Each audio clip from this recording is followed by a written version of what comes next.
ya sekitar 10 hari lalu lah. Saya lagi renang, asisten saya menelepon, katanya ada seorang suami butuh pengacara karena dilaporkan oleh istrinya KDRT di Polda. Suami Korea katanya. Ya, kasus KDRT ya wajar, terima aja saya bilang. Saya nggak tahu kasusnya. Ya kan? Ya udah saya renang lagi. Tahu-tahu 2 hari kemudian istrinya teriak-teriak. Hotman, kenapa kau bela suami saya? Ternyata dia hubungi Putri yang juga orang dari Hotman 911. Minta agar Hotman 911 jadi pengacara dia. Dia bilang kalau kasus KDRT suaminya sudah menunjuk kantor Hotman. Jadi kita tidak pernah berbuat apapun terkait dengan pisah anak, pisah ranjang. Kita bahkan nggak kenal mereka. Bahkan kasus kepolisian pun yang kita dituju itu belum berbuat apa-apa karena polisi sudah manggil, tapi kan dia di luar negeri, jadi belum penyelidikannya masih tertunda. Jadi saya nggak melakukan apapun.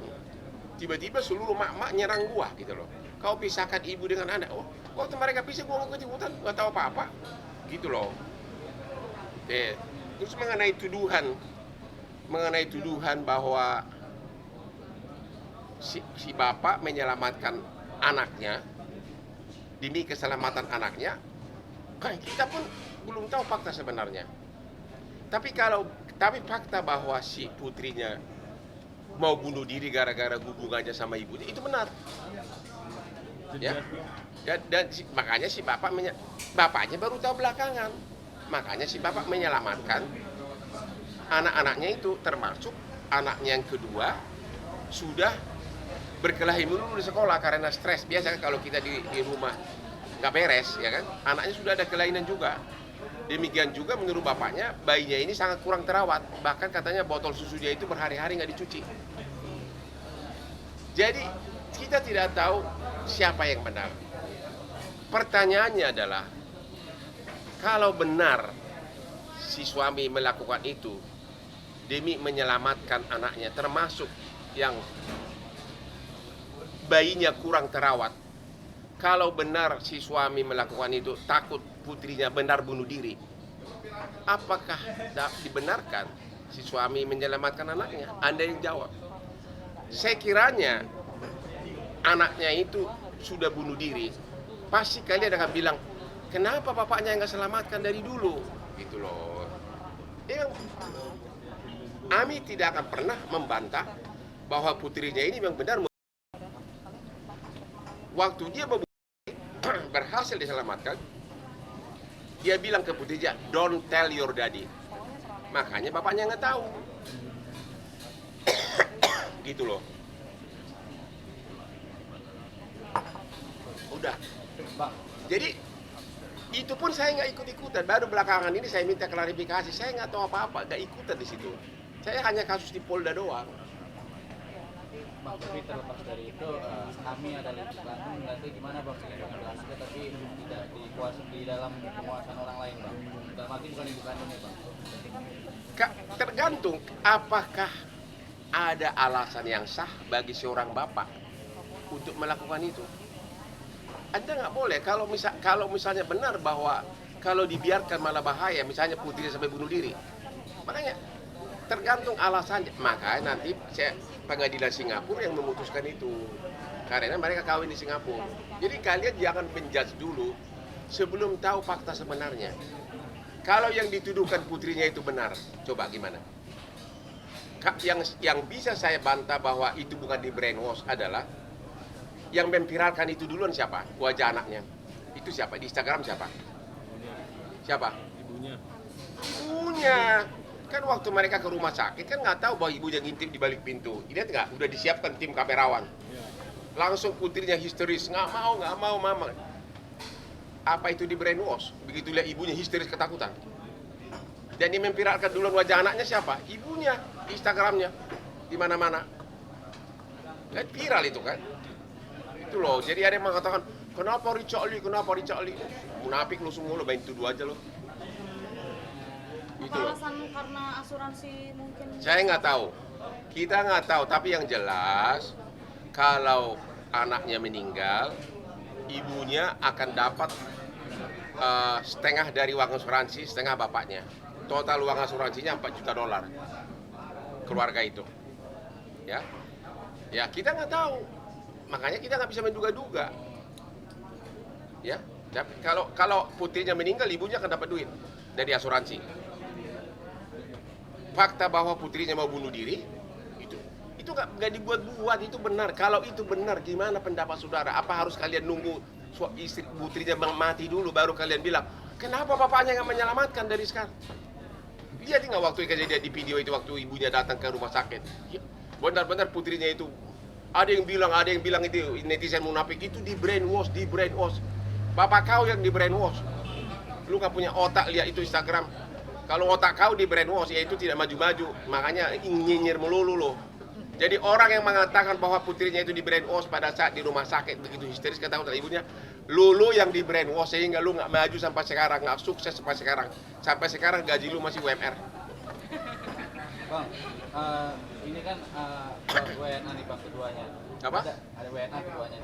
Yang jadi rame di sini adalah ada orang kita Bang WNA di sini. Malu nggak sih Bang sebagai warga Indonesia Bang melihat? Alah sok tahu lu malu-malu, ada jutaan kasus kayak gini, apa yang malu sih? Udah deh, jangan usah banyak ngomong deh. Kayak manusia, suci aja lu semua.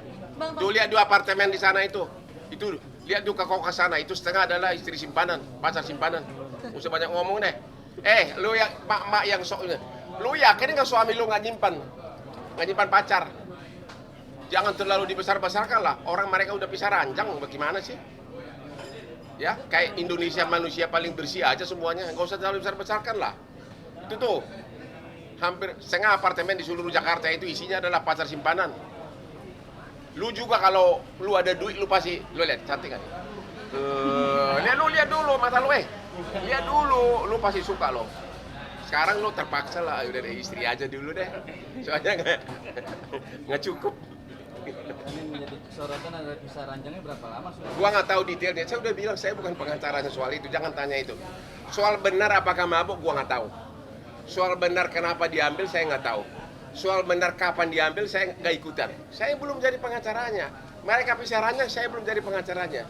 Saya hanya pengacaranya waktu kasus di Polda KDRT katanya. Tapi KDRT tidak ada, dicek di Polda bukan KDRT fisik, KDRT psikis. Dan prosesnya pun belum berlanjut gara-gara suaminya di luar negeri. Jadi saya belum melakukan apapun. Disuruh saya mengembalikan putrinya, gua nggak tahu. Yang gua nggak ikut waktu itu, gua bukan pengacaranya bidang itu.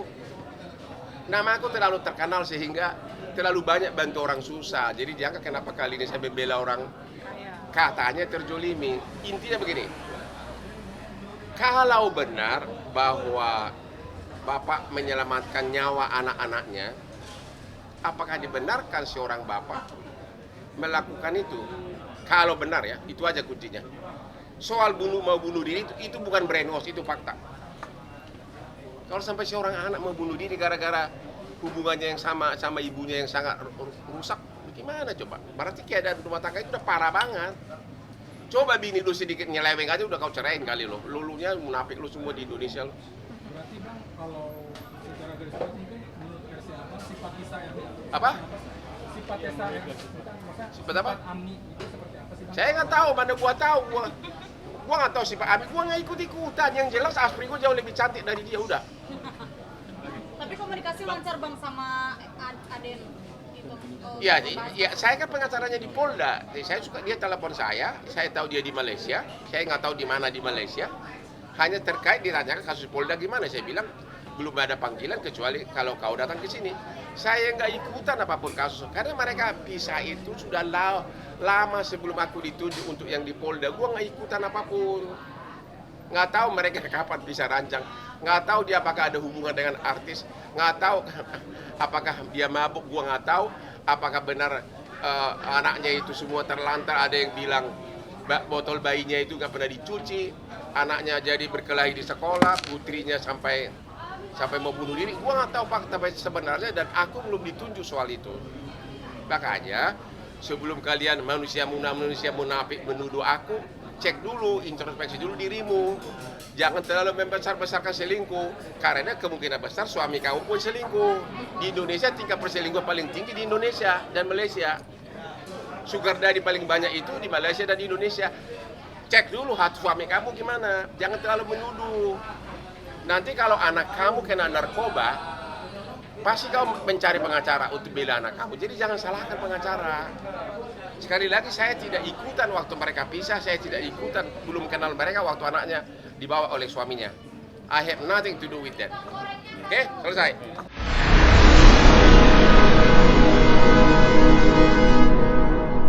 Jadi jangan lupa untuk subscribe Cumi Cumi. Ditekan ya tombol lonceng merahnya.